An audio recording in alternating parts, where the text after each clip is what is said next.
just go ahead and keep it real with y'all, because y'all know when some tea is spilled, I gotta spill the rest of the tea and let y'all know exactly like the truth. Girl, bring it back, back, back, back, back, back, back, back, back, back, back, back. Hey girl, bring it back, back, back, back, back, back, back, bring it back, back, back, back, back, back, back, bring it back, back, back, back, back. Girl, bring it back. Oh my god. So I don't even know why I'm about to do this video, but I'm about to do it because y'all asked for it. I'm just tired of my ex trying to make me out to look like a cheater when I'm not a cheater. Like, so today on one of the tea pages, they posted him on live saying I cheated on him back in Detroit, but nobody knew about it and this and that. So I'm gonna just go ahead and keep it real with y'all, because y'all know when some tea is spilled, I gotta spill the rest of the tea and let y'all know exactly like the truth, because I'm not about to be made to look like the bad guy, okay? Now, truthfully, this is really irrelevant, but y'all, this is a back massager. I promise, this is a back massager. And it feels so freaking good. Anyway, like, this is really irrelevant. I'm not about speaking on people's names and stuff like that, or using people's names for views, or just like using old situations for views. I'm not really about that, but tonight I'm about it because I need some views. But anyway, here's a story time. Back in Detroit, before me and Chris even started YouTube, it was a situation where I actually had left him. I actually was like about to divorce him and everything, because like he will always be talking to some girls. Like, I will always just catch him being like unfaithful, like catch him in girls' DMs, catch him texting girls and talking about meeting up with them and like all this stuff. I don't know if it's because like I was fatter. Like, I really don't know. Like, I don't know if it's because I became unattractive. I don't know if it was me, or I don't know if it's just because he wanted something new. But like, we were married for maybe I think that was 2016.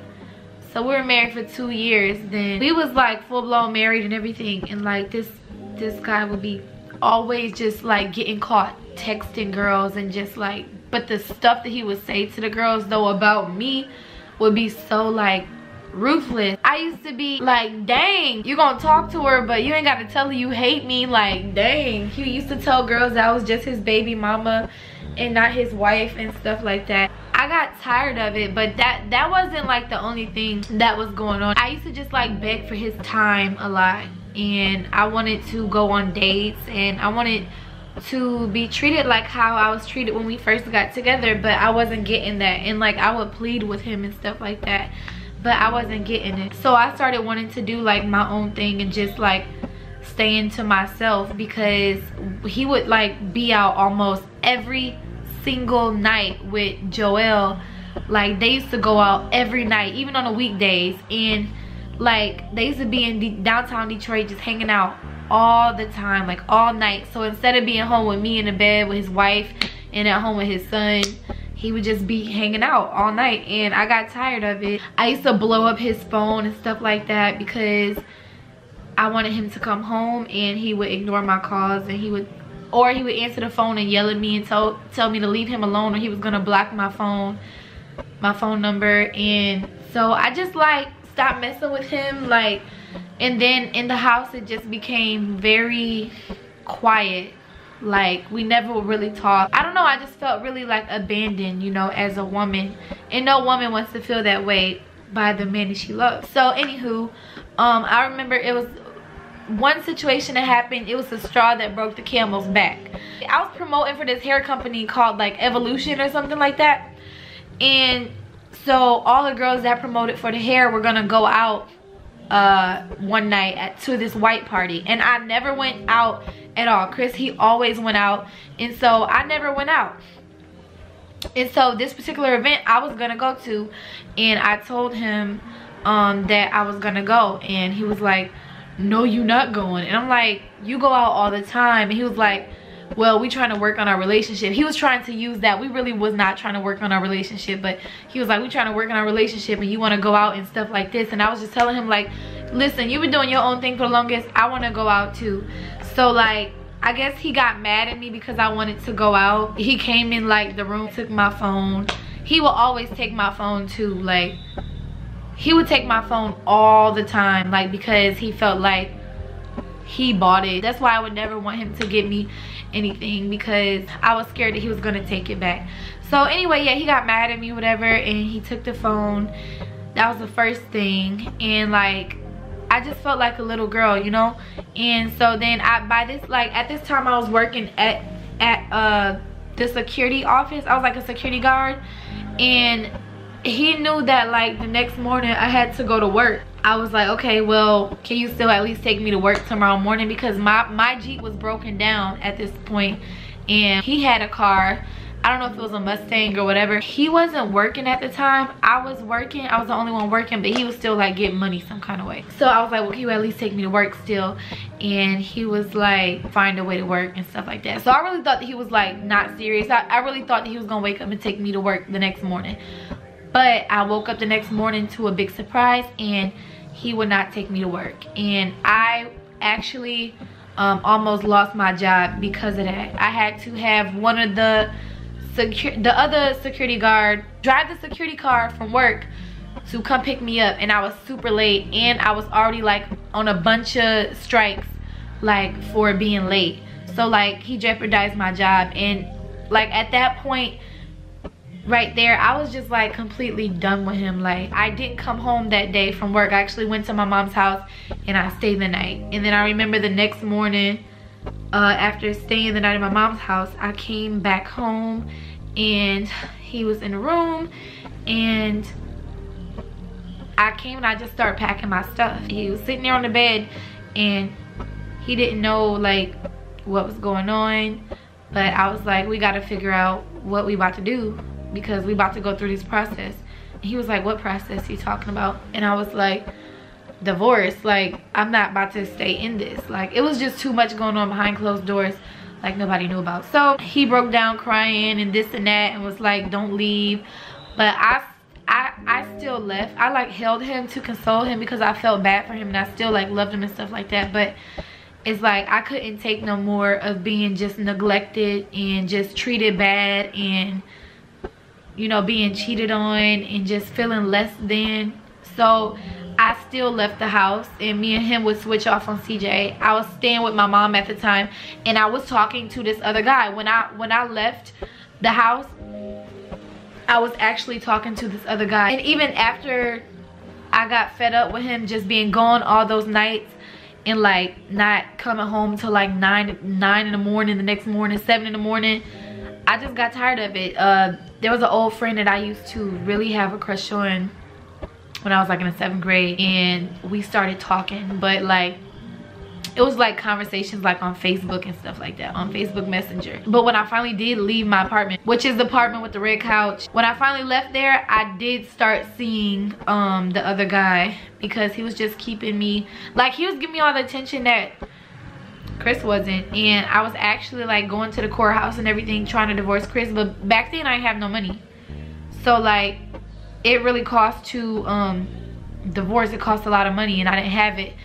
So like, I was trying to go through the state, the government, so they could maybe pay for it, because back then I had like food stamps and stuff.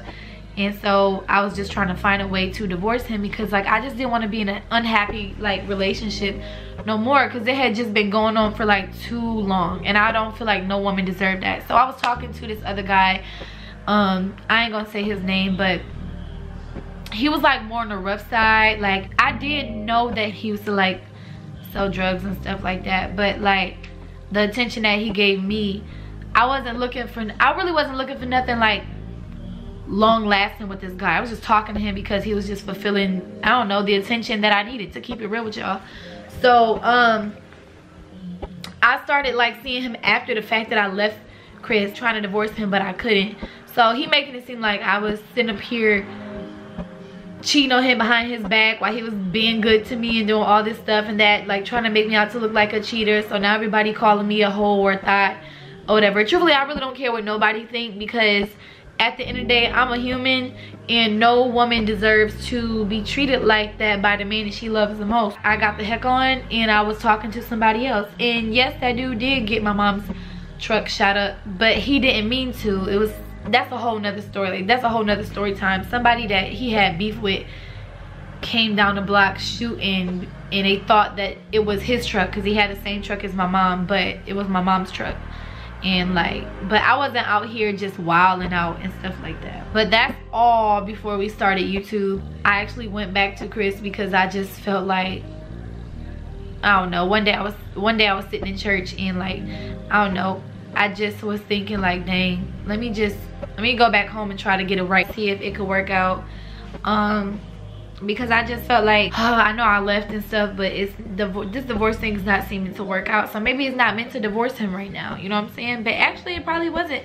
It wasn't meant to divorce him at that time, because like, we got together, we started YouTube. Our relationship did get a little bit better after that, because like, I think YouTube was like our upcoming, but come to find out, the cheating that I thought had stopped really didn't stop. Like, it kept going.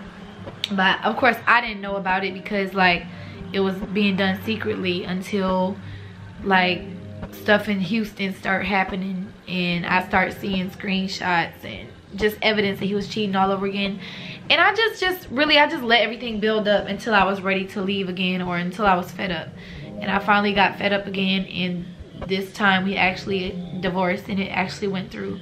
But I mean, my life has really just changed in such a small amount of time. Like, it's just crazy. Like, my gender reveal is happening freaking in 7 days. I find out what my next child will be. So freaking sad that my son can't be there. I feel like the gender reveal is a very important day that my son should be there, because we're finding out whether he's having a brother or a sister. And I don't want him to look up one day and see the videos of the gender reveal and see that he wasn't there when mommy wanted him to be there. It's not my fault, CJ. It's not my fault. I don't understand why one day just couldn't be taken out for him to come to my gender reveal. I feel like, truthfully, it's petty, and I'm not a petty person, so I don't try to, like, I would never do it. If it was the other way around, I would have made a way for CJ to get to the gender reveal. But it's just like, for me, I guess stuff like that, you know what I'm saying, don't happen. But I just really wish my baby could have been there, because I already know, you know, it's a lose-lose situation anyway. People was gonna bash me regardless if they seen him there, but I still got bashed because I posted it on social media, and you know, I was made to look like I'm this bitter baby mama, or like trying to be petty, when really I was just only trying to explain to my supporters why CJ wasn't going to be there. But I still hope that there will be a way made for my son to be there, because it's a really special day. It's only one day. Actually, it's only like 5 to 6 hours. It should have been a way made. And he talking about his birthday on the 23rd, but the 15th is like 15, 16, 17, 18, 19, 20, 21, 22, 23. Like, that's 8 days before your birthday. Like, I just truly feel like a way could have been made, you know, because if it was the other way around, I wouldn't have been, you know, petty. I would have made a way that he could get there, because I'm a fair person. But whatever, I mean, I'm not about to sit here and play victim like some other people. I just had to let y'all know what actually went down, because I'm not about to sit up here and be made to look like a cheater or whatever. I didn't cheat. I don't care what any of y'all say. That's my story. I'm sticking to it. I don't care. Women like me, we're very faithful and we're very loyal, and it just takes a lot for us to go to another man. Obviously, you know what I'm saying, I was fed up and I got tired of being treated wrong, and there's a lot of other things that I'm gonna probably just keep to myself. But just know that there was a reason. There was a reason why I left and then talked to another guy. Oh, so we're gonna go ahead and end this video, and we're not gonna be petty no more, okay? We're not gonna be petty no more. I promise y'all. I promise y'all, we're not gonna be petty. But I just had to tell my side, since people want to go and act like, you know what I'm saying, I'm the bad guy. So I'm out. I'll see you guys in the next video.